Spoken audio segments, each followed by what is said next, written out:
Hello and welcome everyone, welcome to agriculture Adda 24/7। This is your mentor Krishna Rajput. आज के इस video में हम डिस्कस करने वाले हैं जेनेटिक मॉडिफाइड मस्टर्ड के बारे में। क्या ये किसानों के लिए सेफ है? क्या नॉर्मल मस्टर्ड से इसकी इल्ड ज़्यादा आती है? क्या इसकी खासियत है और कैसे ये डेवलप किया गया है? ये आपके जितने भी अपकमिंग एग्रीकल्चर एग्जाम्स हैं उन सभी में ये टॉपिक से क्वेश्चंस पूछे जा सकते हैं। तो उम्मीद है ये सेशन आपको पसंद आएगा। बस शर्त यह है कि आपको सेशन पूरा देखना है। अगर आप इस चैनल पर नए हो तो चैनल को सब्सक्राइब कर दो। बाकी स्टार्ट करते हैं इस वीडियो को।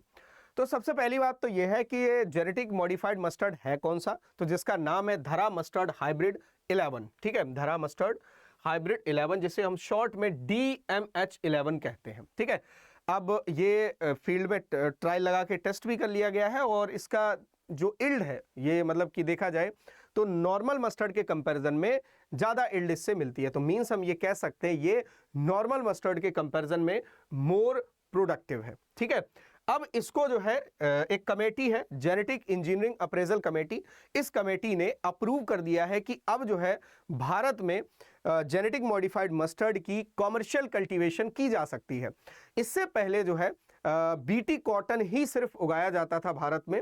ठीक है, जो कि 2002 में अलाउ किया गया था भारत में। ठीक है, अब ये दूसरी ऐसी जेनेटिक मॉडिफाइड क्रॉप है जिसको इस कमेटी ने अप्रूव किया है कॉमर्शियल कल्टीवेशन के लिए। ठीक है, अब ये बनाई कैसे जाती है, तो सिंपली क्रॉप्स में क्या है, फॉरेन जीन को ट्रांसफर या इंसर्ट किया जाता है या फॉरेन जेनेटिक मटेरियल को इंसर्ट किया जाता है किसी दूसरे ऑर्गेनिज्म के द्वारा, और जो क्रॉप है वो बन जाती है आपकी genetic modified crops. Generally genetic modified crops में CRISPR-Cas9 टेक्नोलॉजी यूज की जाती है।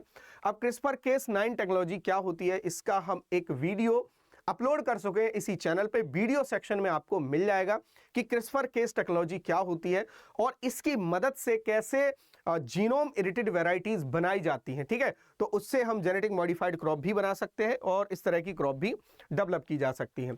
इसके अलावा इसकी प्रॉपर्टी क्या है, ठीक है, मतलब जेनेटिक मॉडिफाइड क्रॉप्स क्यों बनाई जाती हैं, तो जिससे कि उसकी इल्ड को बढ़ाया जा सके, हर्बिसाइड टॉलरेंस बनाया जा सके, उसे डिजीज रेसिस्टेंट बनाया जा सके, इंसेक्ट रेसिस्टेंट बनाया जा सके और इसकी न्यूट्रिशनल वैल्यू को इंप्रूव किया जा सके। ठीक है, इसीलिए जेनेटिक मॉडिफाइड क्रॉप्स को डेवलप किया जाता है, विकसित किया जाता है।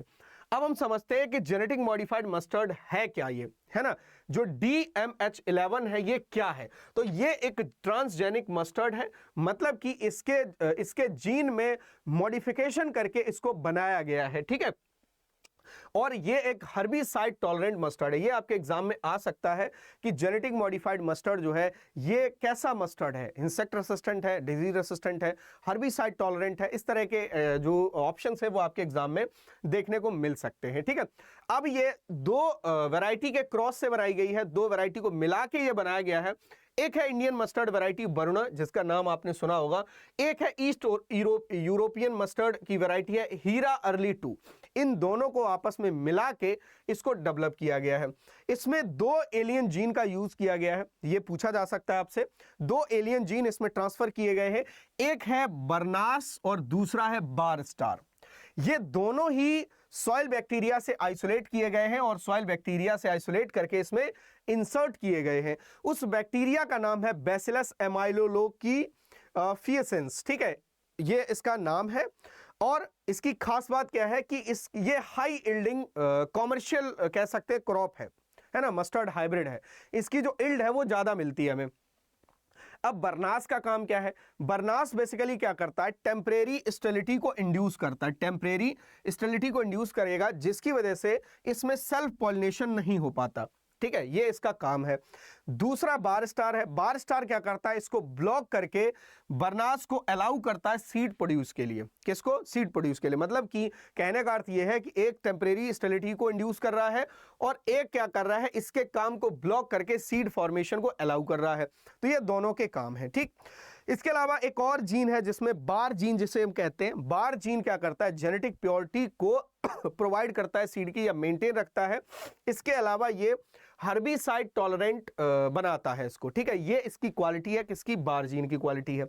अब DMH11 की जो इल्ड है वो कितनी है सर? 28% इल्ड मिलती है नेशनल चेक्स, मतलब कि राष्ट्रीय क्षेत्र आप मतलब स्तर कह सकते हो, राष्ट्रीय स्तर से 28% यील्ड ज़्यादा मिलती है, जबकि देखा जाए तो क्षेत्रीय स्तर है उससे 37% यील्ड ज़्यादा मिलती है। ठीक है, ये बात याद रखना। और ये क्लेम किया गया है किसके द्वारा और अप्रूव किया गया है, ये जो कमेटी है जिसका नाम है GEAC, ठीक है, इसके द्वारा ही जितनी भी जेनेटिक मॉडिफाइड क्रॉप्स हैं उनको अप्रूव किया जाता है।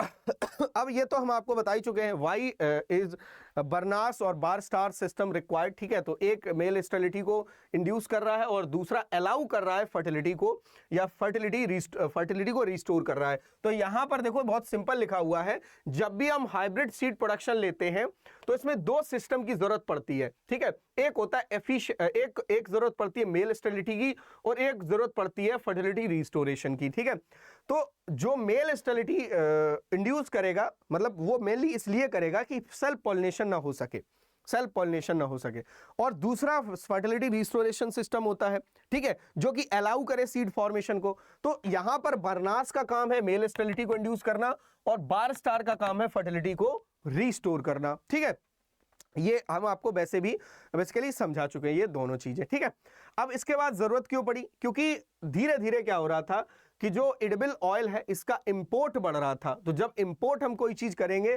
तो फॉरेन रिजर्व हमें क्या करना पड़ेगा, ड्रेन आउट करना पड़ेगा, हमें पैसा खर्च करना पड़ेगा ना उसके लिए।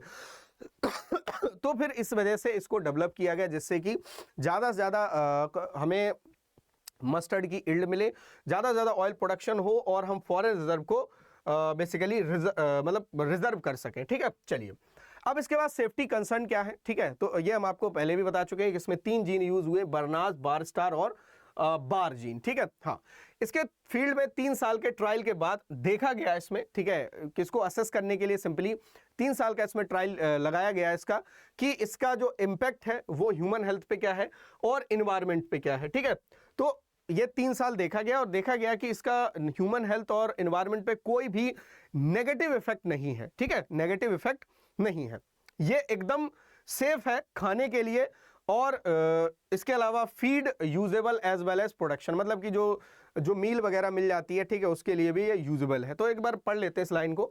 It is important to note comprehensive research on toxicity, allergenicity, compositional analysis, field trials, environmental safety study of genetic modified mustard has shown they are safe for food and feed। दोनों के लिए सेफ है, खाने के लिए भी और पशुओं को मील खिलाने के लिए भी। ठीक है, इसमें जो बार जीन है, बार जीन रिस्पॉन्सिबल है हर्बिसाइड टॉलरेंस के लिए।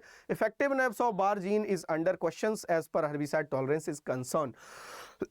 अब कौन सा हर्बिसाइड के प्रति टॉलरेंस होगा, ये भी एक सेफ्टी का वो एक कंसर्न है कि हो सकता है कि कोई भी दूसरा हर्बिसाइड इस क्रॉप को इंपैक्ट कर सकता है। चलिए, बाकी यील्ड हम आपको बता चुके हैं, बाकी इंफॉर्मेशन हम आपको इसमें दे चुके हैं जो भी हो सकती है। ठीक है, तो ये था आपका जेनेटिक मॉडिफाइड मस्टर्ड। उम्मीद है कि ये आपको समझ में आया होगा। ठीक है, और वीडियो आपको पसंद आया होगा। अगर वीडियो पसंद आया है तो वीडियो को लाइक करें, शेयर करें और चैनल को सब्सक्राइब करें। ठीक है, और कमेंट बॉक्स में हमें बता सकते हो कोई अगर आपको एक पर्टिकुलर टॉपिक पे वीडियो चाहिए हो, ठीक है, तो हमें कमेंट बॉक्स में बता सकते हो। Thank you, all the best, मिलते हैं आपसे अगली वीडियो में।